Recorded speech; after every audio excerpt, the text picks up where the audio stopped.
Ya, Bismillahirrahmanirrahim. Assalamualaikum warahmatullahi wabarakatuh. Teman-teman sekalian, insya Allah hari ini kita akan melanjutkan pertemuan keempat di semester ini. Kita akan membahas tentang Islam dan demokrasi.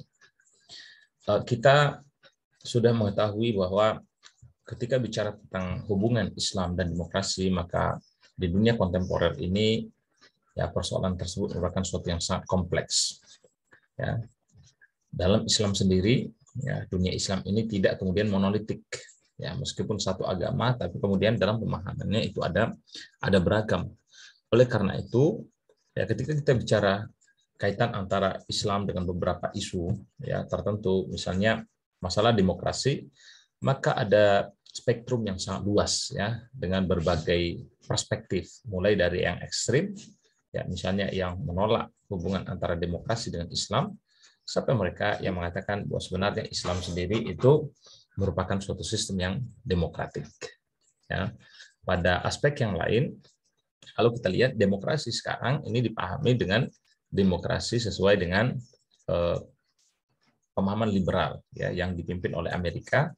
Ya sejak Amerika itu memenangkan peperangan ya dalam perang dingin melawan Soviet Union, yang mana Soviet Union itu runtuh pada tahun 1991. Nah, secara sederhana untuk mengingatkan teman-teman apa itu demokrasi, maka dikatakan bahwa demokrasi ini adalah kepemimpinan oleh rakyat. Ya, demokrasi adalah suatu ideologi atau suatu metodologi yang meyakini bahwa pemerintahan itu from the people, by the people, and for the people. Pemerintahan dari rakyat, oleh rakyat, dan untuk rakyat. Nah, sistem demokrasi ini, teman-teman, itu sudah dimulai sejak tahun 800 sebelum Masehi. Ini dimulai di Athena, ya, waktu itu menjadi solusi untuk menyelesaikan urusan dictatorship, ya, urusan kelaliman dari seorang pemerintah atau pemimpin yang bersikap otoriter, dan dia berkembang yaitu sekitar 100 tahun di sana. Ya, kemudian dari Athena ini, ya, demokrasi di Roma ini dimodifikasi, ya, yang mana mereka mulai bicara tentang hak, ya. Tapi waktu di Romawi memang hak, ya, dalam demokrasi tadi itu baru sebatas untuk kelompok laki-laki. Artinya apa? Demokrasi dalam pandangan orang-orang Roma ya, itu hanya untuk laki-laki, sementara perempuan itu dianggap sebagai suatu properti. Ya. Jadi perempuan itu dianggap sebagai suatu properti. Sebenarnya ini juga termasuk pada masa Athena dulu ya. Sehingga perempuan itu tidak punya hak dalam demokrasi. Maka di sini dikatakan demokrasi berarti adalah kepemimpinan dari masyarakat, ya. Dan hanya bisa muncul jika kemudian pengambilan kebijakan itu melalui pemilihan yang fair, yang jujur dan bersifat periodik. Jadi kalau misalnya pemilu pada suatu negara itu tidak dilakukan secara periodik, tidak jujur, ya, ada kemudian pemerintahan yang berlangsung dalam waktu yang sangat lama, maka sesungguhnya power tend to corrupt. Ya, jadi kekuasaan yang terlalu lama itu cenderung untuk menyebabkan korupsi, teman-teman. Makanya misalnya di negeri kita ini batasannya itu cuma 2 tahun, dan banyak negara-negara lain juga cuma seperti itu. Ya. Nah, monggo misalnya teman-teman ingin mendiskusikan. Terus kalau lebih dari 2 tahun itu seperti apa? Ya. Nah, dalam pemilu pun itu harus ada kompetisi yang bersifat bebas ya untuk memilih, ya, tidak ada tekanan ya. Jadi siapapun mereka yang memang sudah dianggap dewasa, maka mereka punya hak untuk memilih. Itu menurut Timothy. Nah, demokrasi tadi teman-teman sekalian secara sederhana ya konstruksinya adalah bahwa masyarakat itu memilih pemimpin. Karena pemimpin itu dipilih, maka hakikatnya pemimpin itu adalah sifatnya melayani. Ya, mereka itu adalah pembantu bagi masyarakat untuk memenuhi kebutuhan mereka. Dalam demokrasi juga dikatakan tidak boleh ada kekerasan, tidak boleh ada paksaan. Demokrasi juga mengajarkan bahwa masyarakat itu bisa mempertanyakan atau melakukan evaluasi terhadap kinerja yang dilakukan oleh pemerintah. Ya. Dan pemerintah dia harus menegakkan hukum itu secara sama rata. Jadi kalau misalnya ada suatu negara ya hukum itu hanya tajam ya ke bawah kemudian tumpul ke atas, maka berarti ada persoalan dengan demokrasi di negara tadi. Ya, dan orang-orang punya hak ya bahkan untuk mengambil mandat mereka dari pemimpin. Jika pemimpin tadi dinilai memang mereka tidak menjalankan ya tugas mereka sebagaimana seharusnya, yaitu melayani masyarakat. Nah, Fukuyama dalam bukunya The End of History mengatakan, karena memang nanti dalam perkembangannya sistem demokrasi ini beragam, ya, ada demokrasi liberal, ada demokrasi sosialis, bahkan kelompok Islam mengatakan ada demokrasi Islam. Ya, di negara kita saja teman-teman tahu kita sempat mengalami demokrasi terpimpin, kemudian demokrasi Pancasila, ya. Nah, demokrasi liberal kata Fukuyama itu adalah merupakan kebenaran yang bersifat rasional dan universal. Jadi demokrasi liberal lah yang perlu untuk diterapkan di berbagai negara. Hegel ya dalam tulisannya tentang struggle for recognition mengatakan bahwa sistem demokrasi liberal ini telah menggantikan keinginan yang bersifat irasional ya untuk dikenali lebih besar ya secara rasional dan diakui secara merata. Jadi Hegel pun juga menganggap bahwa demokrasi liberal ini adalah demokrasi yang lebih tepat, ya, yang lebih rasional. Nah, pertanyaannya sekarang, teman-teman sekalian, berkaitan dengan isu dunia Islam, ya, karena memang kita membahas masalah dunia Islam, apakah kemudian dunia Islam ini ya bisa menjadi dunia yang demokratis? Apakah dunia Islam dan demokrasi itu bisa berjalan bareng? Dan sudah banyak kemudian yang mempertanyakan ya hal ini, apalagi telah terjadi peristiwa 11 September. Kenapa? Karena demokrasi, teman-teman sekalian, ini ternyata mengalami tantangan yang sangat berat di berbagai negara Islam. Ya, bahkan sekarang kalau kita lihat mungkin tidak ada negara Islam yang betul-betul secara penuh itu dikatakan sebagai negara yang demokratis. Nah, tapi persoalannya kalau begitu, apakah memang demokrasi itu ya adalah konsep Barat? Ya, apakah kemudian Muslim fundamentalis ini dinilai kemudian seakan-akan sudah karena ada representasi dari Muslim fundamentalis berarti semua aspek demokrasi itu telah runtuh ya dalam dunia Islam tadi. Dan kalau begitu, apakah masyarakat Muslim itu mereka bisa hidup dengan aman, dengan harmonis, kalau kemudian pemimpinnya bersifat otoriter? Ya. Ada banyak intinya pertanyaan-pertanyaan, termasuk pertanyaan berkaitan dengan apakah memang asalnya Islam ya yang bersumber dengan Al-Quran dan hukum-hukum syariah itu mengajarkan ya tindakan yang tidak demokratis. Ya. Artinya kita juga perlu memahami apa yang menjadi perbedaan antara konsep dalam Islam itu dengan realitas yang ada pada masyarakat Islam. Nah, teman-teman sekalian, berkaitan dengan ini, maka ada dua pendapat besar tentang hubungan antara Islam dan demokrasi. Yang pertama ada kelompok yang mengatakan bahwa Islam dan demokrasi ini memang tidak sejalan, ya. Dan ini misalnya muncul dari kelompok orientalis, ya, Bernard Lewis. Ya, misalnya mengatakan bahwa Islam memang inherently itu tidak demokratis. Artinya secara ajarannya itu memang tidak demokrasi.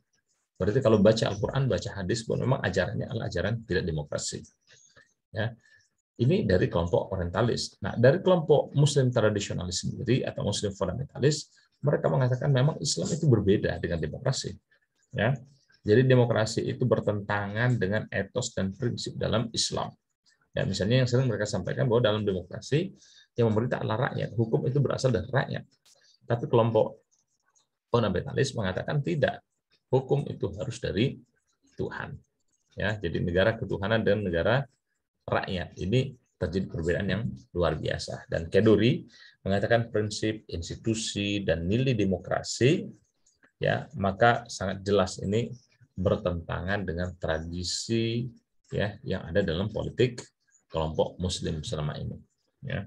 Apalagi kalau kita lihat ya kelompok fundamentalis, ya mereka ketika menafsirkan Al-Quran dan Sunnah ini tidak mau melakukan interpretasi apa-apa. Bagi mereka ya sudah jelas demokratisasi itu harus ditentang karena dasarnya ini tidak sesuai dengan Islamic Syariah.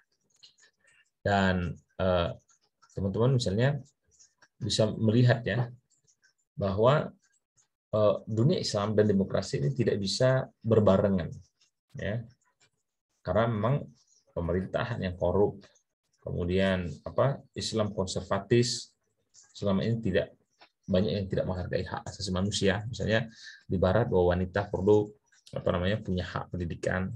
Ternyata banyak di negara-negara yang mengatasnamakan ya negara Islam, ya mereka tidak memberikan pendidikan kepada para wanita.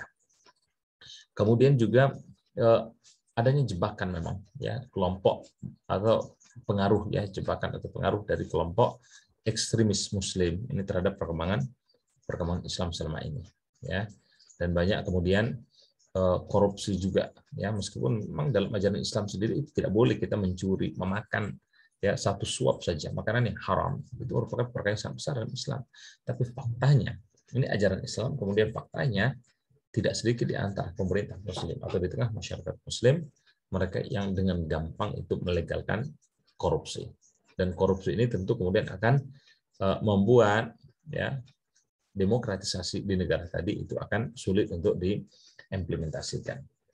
Ya, dan secara ideologi, secara kepercayaan, teman-teman sekalian, selama ini ya selalu saja misalnya kelompok konservatif Islam ini menentang nilai-nilai demokrasi, apalagi berkaitan dengan hak-hak asasi manusia. Ya, karena itu ya, dan mereka punya pengaruh yang sangat besar di tengah masyarakat, ya dinilai bahwa memang demokrasi ini tidak kompatibel dengan Islam. Ya, kita lihat misalnya pemerintahan yang korup. Ya, pemerintahan ketika korup banyak hal-hal yang tidak berfungsi dengan baik. Ya, jadi bahkan mereka ketika ingin melakukan reformasi, ya, perbaikan, itu menjadi sangat sulit karena memang korupsi itu dilakukan secara berjamaah, jadi secara sangat sistematis. Ya, ada banyak elit-elit, ya, pemimpin, apalagi yang bersifat tradisional di tengah masyarakat Muslim, yang mereka memonopoli kekuasaan pada negara tadi.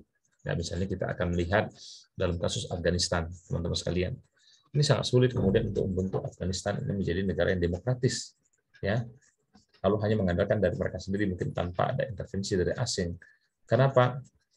Karena ya hanya kandidat ya yang korup lah yang kemudian akan punya potensi untuk bisa dipilih dalam sistem election.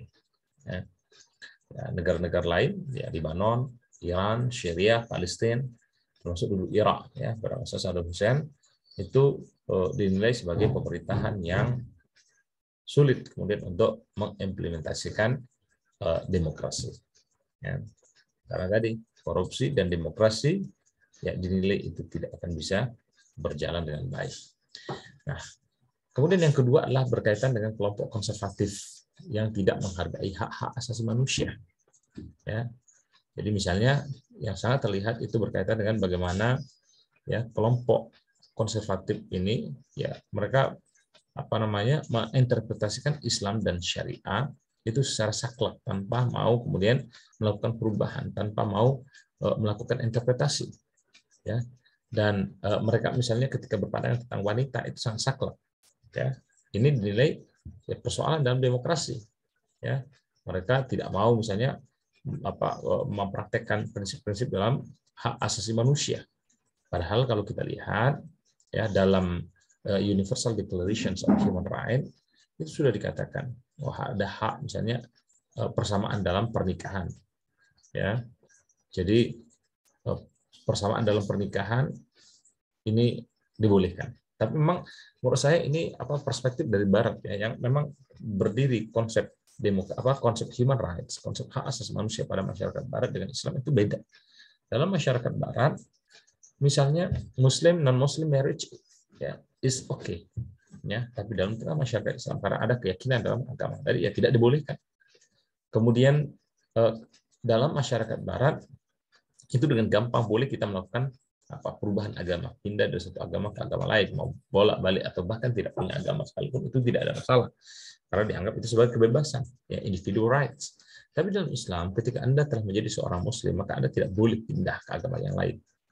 Karena kalau pindah itu dianggap murtad. Bahkan kalau di negara tadi diterapkan hukum Islam, maka bagi mereka yang murtad itu hukumannya adalah sampai dibunuh.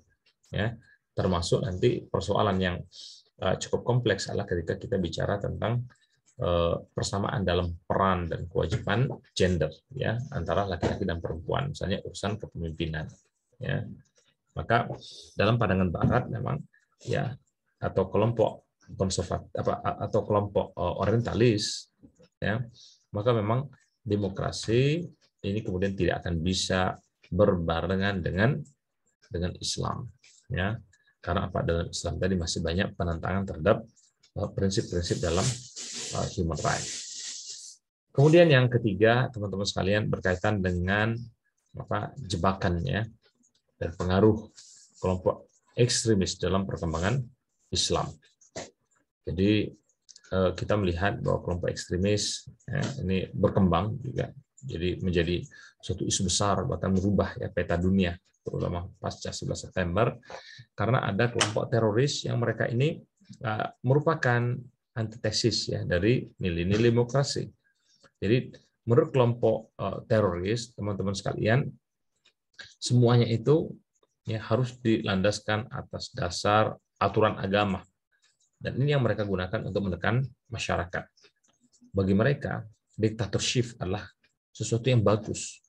Ya, dan kadang-kadang kemudian dengan begini kelompok teroris itu ya mereka berusaha untuk mengambil manfaat. Ya. Jadi jadi menurut kelompok barat atau kelompok orientalis, misalnya kemenangan Hamas ya dalam pemilu Palestina, ini adalah sesuatu yang harus diwaspadai. Kenapa? Karena mereka ikut misalnya dalam sistem demokrasi, tapi secara value, secara nilai, sebenarnya mereka itu menolak demokrasi, bahkan mereka melegalkan tindakan terorisme. Karena itu mereka mengatakan bahwa Islam dan demokrasi ini adalah incompatible, ya, tidak bersesuaian. Hanya saja ada kelompok lain ya yang mengatakan oh tidak, demokrasi dan Islam itu sesuai, ya bisa berjalan bareng. Ya, bahkan dikatakan apa yang dilakukan oleh Nabi Muhammad SAW ketika beliau ya menjalankan produk pemerintahan pada negara Madinah, ya ini adalah bentuk praktek dan teori ya yang luar biasa menunjukkan kesesuaian antara demokrasi dengan negara Islam. Ya, karena apa? Karena negara Islam yang pertama ini dibangun di atas social contract. Ya, kita tahu masyarakat Madinah itu bukan masyarakat yang homogen, tapi di sana ada beragam beragam latar belakang masyarakat, dan mereka kemudian membuat suatu social contract dengan adanya piagam Madinah. Bahkan piagam tertulis ya dalam sebuah negara itu adalah piagam Madinah tadi. Jadi ada konstitusional yang mengaturnya. Ya. Dan apa yang menjadi kewajiban dari seorang pemimpin secara eksplisit itu telah dijelaskan ya dalam piagam tadi. Begitu juga apa yang menjadi hak dari masyarakat. Bahkan pada masa Khulafaur Rasyidin hal yang sama itu juga dilakukan. Ya, misalnya kita lihat bagaimana Abu Bakar As-Siddiq ya ketika beliau menjadi pemimpin, beliau mengatakan aku bukan orang yang terbaik di antara kalian. Maka kalau aku baik, aku benar, maka luruskan. Tapi kalau aku salah, maka kalau aku baik, aku benar, maka kalian dukung. Kalau aku salah, kemudian maka kalian luruskan. Umar bin Khattab itu juga terkenal sebagai seorang khalifah yang beliau sangat perhatian dengan rakyatnya. Bahkan hampir ya setiap malam beliau itu keliling. Ya, beliau belusukan mencari kalau mungkin ada masyarakat yang kelaparan, ada masyarakat yang belum mendapatkan pelayanan yang baik.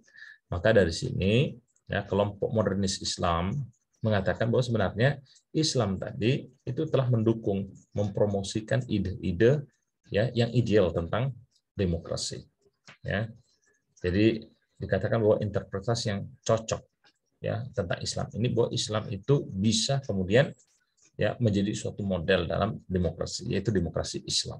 Al-Sudi dia mengatakan apalagi dalam Islam itu ada syura.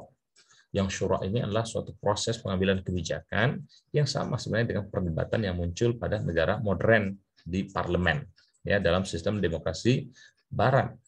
Karena itu teman-teman sekalian, sebenarnya secara tradisional pun ya syura ini ya atau sistem demokrasi ini telah kemudian settle ya telah diterapkan dalam berbagai pengambilan kebijakan politik, bahkan termasuk dalam menyelesaikan berbagai persoalannya untuk menyelesaikan konflik gitu ya, sehingga muncul kemudian solusi damai ya dalam konflik yang berkembang dalam sejarah Islam tadi. Ar-Rayis mengatakan, teman-teman sekalian, ini kelihatan misalnya, bahkan sejak era Nabi Muhammad pun, bagaimana ketika akan peperangan, sampai kemudian ada perang Khandaq. Ya, ada perang Khandaq. Itu kan idenya kan dari Salman Al-Farisi. Ada Rasulullah merembukkan dengan para sahabat itu bagaimana kemudian untuk membebaskan menyikapi tentang tawanan perang yang akhirnya disepakati, tawanan perang tadi itu dibebaskan, tapi mereka satu tawanan itu harus mengajar 10 orang muslim dan seterusnya. Bahkan setelah Rasulullah SAW wafat, maka khalifah pertama pun itu langsung juga melakukan proses syura, ya, proses pemilihan khalifah pertama itu dengan syura. Ya, meskipun memang terjadi diskusi, debat yang panjang begitu ya antara para senior dalam kelompok muslim, ya, orang-orang yang dihormati pada waktu itu, sampai kemudian mereka memutuskan, oke, Abu Bakar ini menjadi khalifah pertama setelah Rasulullah SAW. Dan tadi sudah kita sebutkan, Abu Bakar ketika menjadi khalifah, dia langsung mengatakan, saya dipilih sebagai khalifah meskipun saya bukan orang yang terbaik di antara kalian. Maka kalau aku melakukan yang baik, bantulah aku. Tapi kalau aku kemudian melakukan sesuatu yang salah, maka luruskan aku. Ya. Apalagi dalam negara Islam itu harus ada jaminan, ya. Urusan kepemimpinan urusan sangat berat.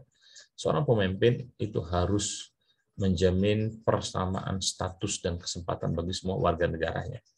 Hukum itu harus sama, ya, di depan semua masyarakat. Sampai ketika ada orang misalnya mengadukan kepada Rasulullah, wahai Rasulullah, anak saya mencuri, tapi saya tolong, ya, karena dia adalah pembesar waktu itu di kota Madinah, anak saya sakit, jangan dihukum. Apa kata beliau sallallahu alaihi wasallam?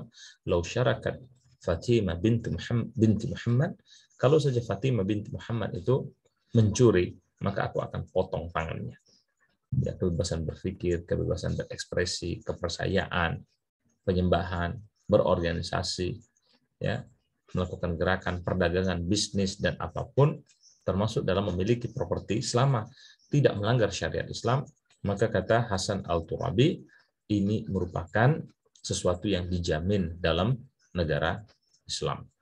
Ya, bahkan ketika dilakukan misalnya di era kontemporer ini, itu suatu survei, ya, tahun 2001 terhadap para mahasiswa di Turki, maka 73 sampai 92% dari mereka menerima demokrasi dan mengatakan tidak ada kemudian pertentangan antara demokrasi dan Islam, atau demokrasi dan human right, atau demokrasi dan pluralism. Nah, bahkan kelompok liberal mereka mengatakan bahwa nilai-nilai demokrasi, ya, atau nilai-nilai Islam ini berdekatan dengan demokrasi. Misalnya dalam Islam ada toleransi, ada kebebasan, ada human right, ada akuntabilitas, ya, para pemimpin politik. Yang ini menunjukkan bahwa memang demokrasi itu sesuai dengan Islam. Dan di Al-Quran, teman-teman sekalian, kalau dilihat ini memang kata daulah itu disebutkan 1 kali, dan kata ummah, group, people, or nations, itu sampai 49 kali.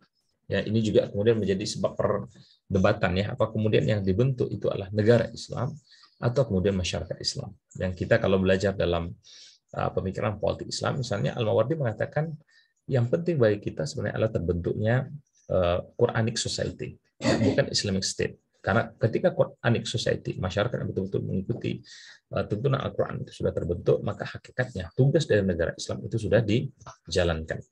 Dan pemimpin, teman-teman sekalian, itu memimpin berdasarkan otoritas yang diberikan oleh Tuhan kepada dia. Artinya pemimpin tadi dianggap representasi dari Tuhan. Ya, dia adalah khalifah Allah di muka bumi ini, dan dia, ya, perlu melakukan sesuatu, ya, sesuai dengan keinginan Tuhan tadi. Ya. Nah, inilah kemudian yang sering memang menjadi perdebatan, artinya tergantung dengan sosok kualitas dari pemimpinnya. Secara konsep sebenarnya tidak ada masalah, tapi dalam prakteknya ketika ada orang, ya, pemimpin muslim yang tidak betul-betul menjalankan ajaran Islam dengan baik, maka ini memang akan membuka pintu untuk despotism, ya, menjadi pemimpin yang otoriter. Dan dalam negara teokrasi, pemimpin itu mengambil atau berada dalam bentuk king, ya, berada pada keluarga berdarah biru, ya. Jadi mereka sangat powerful, bahkan punya kemampuan untuk menginterpretasikan makna dari Al-Quran tadi, ya, dan dia ya dinilai dengan cara begini kemudian menjalankan syariat Islam. Ya. Nah, teman-teman sekalian, ini dua pendapat yang muncul tentang apakah Islam ini sesuai dengan demokrasi atau tidak. Jadi memang ada yang mengatakan sesuai, ada yang mengatakan tidak sesuai. Nah, sekarang bagaimana kemudian dengan demokratisasi di negara Islam? Kalau kita lihat, ya tetap demokrasi sekarang kan dianggap sebagai sistem yang paling ideal sekarang ini. Sehingga memang hampir di semua belahan dunia, termasuk di dunia Islam, itu terjadi gelombang demokratisasi yang besar. Ya, Arab Spring itu merupakan salah satu contoh ya proses demokratisasi, termasuk juga demokrasi yang berlangsung di Bangladesh, di Indonesia, Malaysia, Pakistan, dan lain-lainnya. Ya, yang jelas semua pemimpin tadi merasa bangga kalau mereka dianggap sebagai negara yang demokratis atau pemimpin yang demokratis. Ya, hanya saja faktanya ya, kita melihat ketika proses demokratisasi berjalan, ya meskipun mayoritas penduduk tadi adalah masyarakat Muslim, tapi sangat jarang kita melihat partai politik Islam itu mendapatkan suara yang besar. Dalam kasus Pakistan 1997 misalnya, justru partai yang non-Islam itu memenangkan 63 suara. Di Bangladesh, non-Islam memenangkan 64 suara. Ya, bahkan di Indonesia, partai Islam itu hanya mendapatkan 8% saja dari suara. Dan nasionalis itu hanya 3,2%. Sementara mayoritas 49,7% itu didapatkan oleh partai nasionalis. Jadi ini sesuatu yang sangat menarik. Ya, menunjukkan ada apa ini? Mereka sudah gabung dalam demokrasi, tapi kenapa mereka tidak menang? Ya. Padahal mayoritas masyarakat itu adalah mayoritas masyarakat Muslim. Ya, meskipun demikian, kita melihat bahwa terjadi proses Islamisasi, ya, mungkin tidak sepenuhnya melalui jalur politik. Ya, misalnya di Indonesia kita melihat secara sosial, secara budaya, media, pendidikan, maka itu banyak terjadi kemudian proses Islamisasi. Nah, kenapa kemudian terjadi demokratisasi tadi, teman-teman sekalian? Yang pertama adalah keinginan untuk bebas dari militarisme. Kemudian yang kedua adalah kuatnya pengaruh dari kelompok liberal, ya. Dan bukan hanya kelompok liberal, di sana ada juga berbagai kelompok kepentingan, termasuk perusahaan-perusahaan yang mereka memang membutuhkan demokrasi, membutuhkan kebebasan, membutuhkan jaminan keamanan, ya, dalam melebarkan pasar mereka. Dan adanya argumen bahwa kepentingan Islam dalam proses demokratisasi sebenarnya itu bisa diwujudkan. Ya, artinya tergantung dengan masyarakatnya. Kalau masyarakatnya baik, pemimpinnya akan baik. Hanya saja dalam perkembangannya banyak ya penduduk masyarakat Muslim, ya, atau dunia Islam yang mereka menilai ada double standar Amerika, ya, ketika bicara tentang human rights dan demokrasi di kawasan tadi. Sehingga kadang-kadang mereka pun juga ragu dengan demokrasi liberal, ya, yang ditawarkan oleh Amerika sebagai, ya, kita anggap pemimpin dari demokratisasi dunia. Saya kira teman-teman itu dulu mungkin yang bisa kita diskusikan pada kesempatan ini. Ya, silakan mungkin ada yang teman-teman ingin diskusikan, ya, bisa ditambahkan ya ide-ide teman-teman, atau mungkin ada pertanyaan, ya, diberikan kesempatan. Terima kasih. Assalamualaikum warahmatullahi wabarakatuh.